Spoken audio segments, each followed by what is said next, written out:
ছোট ভাই এই দেখ 50 টাকাতে লাইট কিনে আসলাম। এটা তোর বিদ্যুৎ থাকলেও চলে না থাকলেও চলে। কি 50 টাকা?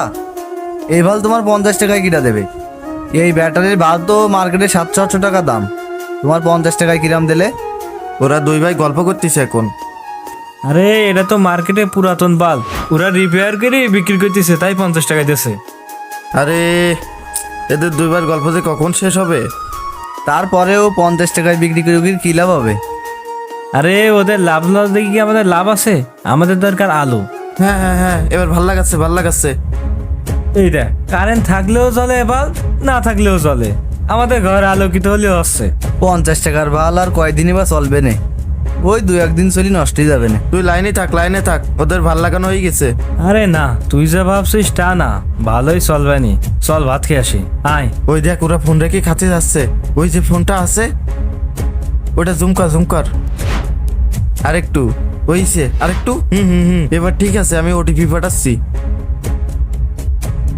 হ্যাঁ হ্যাঁ হ্যাঁ, ওটিপি গেছে, দেখ ওটিপি গেছে।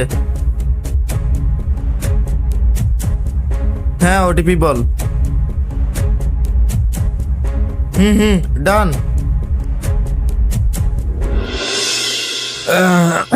আলহামদুলিল্লাহ। কি ব্যাপার, আমার ফোনেতে 30,000 টাকা কনে ক্যাশ আউট হলো, আর ওটিপি ওটিপিতে কি হলো ভাই, কি হইস?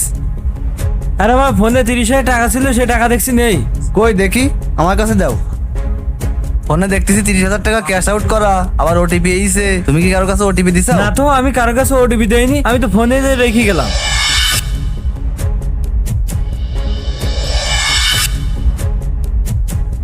বর্তমান সময়ে এমন অভিনব কায়দাই হচ্ছে প্রতারণা। নন ব্র্যান্ডের যে কোনো ভাল্ব লোকাল মার্কেট থেকে কেনার আগে সতর্ক হন, যাচাই বাছাই করে নিন এ দ্বারা আপনার প্রতারিত হওয়ার সম্ভাবনা আছে কিনা, না হলে আপনিও পড়তে পারেন এমন খপ্পরে। নিজে সতর্ক থাকুন, অন্যদেরকে সতর্ক থাকার সুযোগ করে দিন। আমাদের ভিডিওটি শেয়ার করে এই সমাজসেবামূলক কাজটুকু করুন।